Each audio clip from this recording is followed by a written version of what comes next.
बिस्मिल्लाहिर्रहमानिर्रहीम, अस्सलाम वालेकुम। मैं हूं शाहिद सकलैन और आप देख रहे हैं मेरा यूट्यूब चैनल। 22 दिसंबर है, जुमेरात का दिन है और आज की इस वीडियो में हम बात करेंगे कराची में होने वाली आज एक अहम डेवलपमेंट के हवाले से। सिटी कोर्ट में समाअत थी इलियास मेमन साहब के पास मग़िब हज़ारा केस की और उसमें जो है तारीख़ पड़ गई है। ये तारीख़ क्यों पड़ी? आखिर ज़हीर और उसके वकला या उसकी जो लीगल टीम है उन्होंने क्या कुछ कहा कोर्ट के अंदर और क्या जो है उन्होंने प्ली ली, क्या उन्होंने जज साहब से दरख्वास्त की कि ये जो मामला है वो बग़ैर कार्रवाई के ख़त्म हो गया। आप वकला हज़रात दोनों की बात सुन चुके होंगे, यकीनन शायद हुसैन भाई ने दोनों की बात जो है वो शेयर कर दी। तो आज की इस वीडियो में थोड़ा सा मैं आपको एक्सप्लेन करूँगा कि मामला है क्या।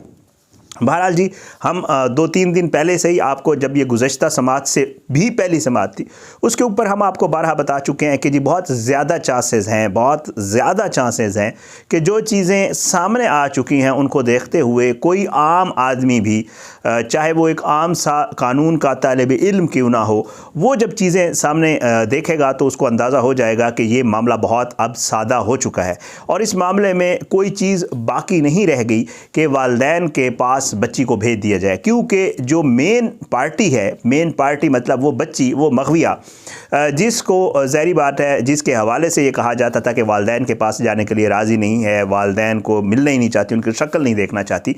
अब उसने बाकायदा तौर पे बच्ची ने भी जो है अपनी एक दरख्वास्त की सूरत में एक जज साहब को, जिसका नाम भी कल शायद हुसैन भाई ने मेरी वीडियो में बता दिया कि कौन से जज साहब थे, उनको एक दरख्वास्त की सूरत में रिटन बाकायदा लिख के दिया है कि जी मैं वालिदैन के पास जाना चाहती हूँ। और वो वाला रिटन मामला जो है वो अब इलियास मेमन साहब की मेज़ पे पहुँच गया।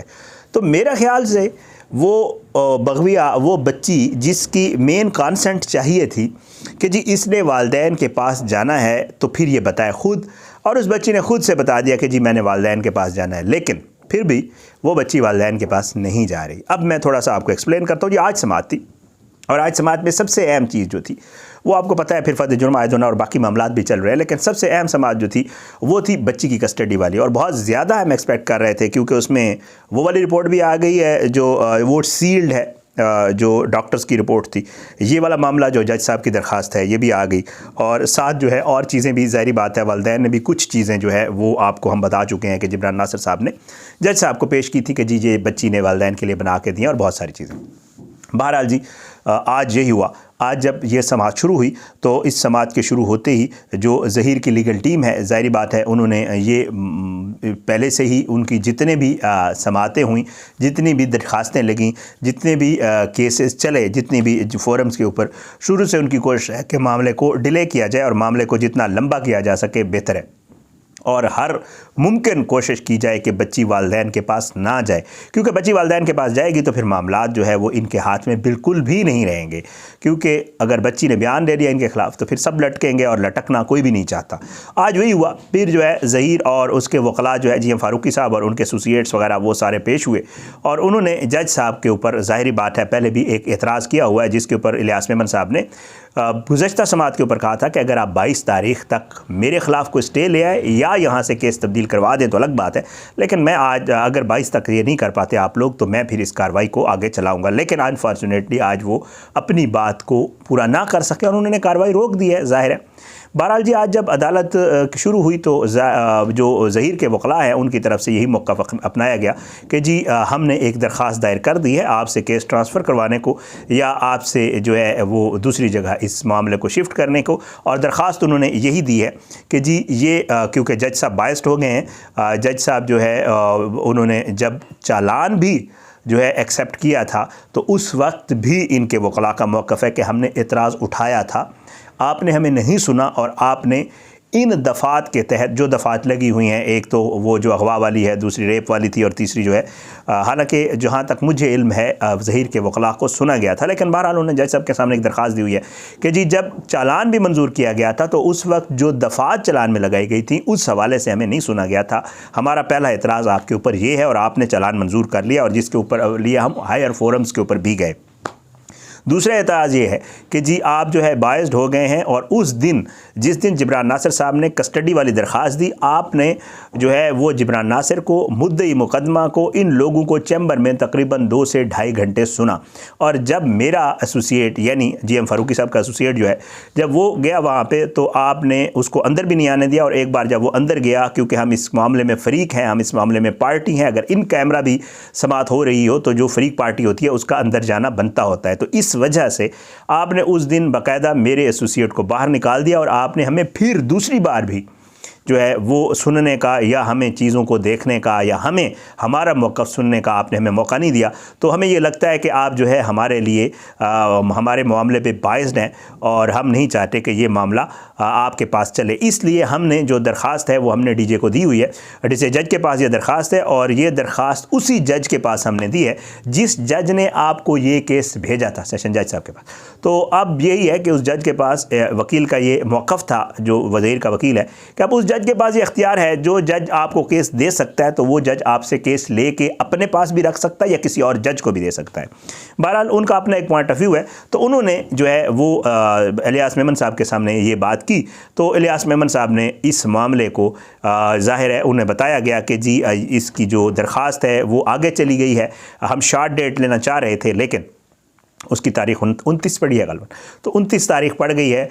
तो उस दिन समात होगी, और उसके बाद जो है मामला, अगर वहाँ से दरख्वास्त हमारी मंजूर होती है, मुस्तरद होती है, व्हाट्सएवर जो भी है, वहाँ से जब तक फ़ैसला नहीं आता तब तक आप ये केस नहीं सुन सकते, और आप इसके ऊपर मज़ीद आगे कार्रवाई नहीं बढ़ा सकते। इस वजह से आप फ़िलहाल इस मामले को अगली जो इसकी तारीख़ है उससे आगे कर लें। तो जज साहब ने ये किया, ज़ाहिर बात है, क्योंकि लीगल मैटर्स हैं और इसमें जज साहब की अपनी सवाबदीद होती है, जैसे बेहतर समझते हैं।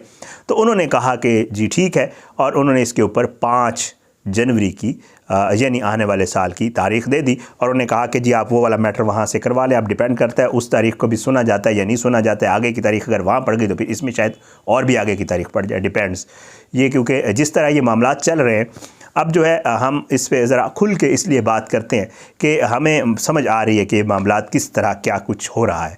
तो यहाँ पे अब 29 से आगे 5 के आगे अगर 29 वाली तारीख 7, तो फिर यहाँ से 10, तो वो ये मामला जो है अब इस तरह जाता हुआ नज़र आ रहा है। बहरहाल देखें, जज साहब की सवाबदीद है, उन्होंने नहीं सुना।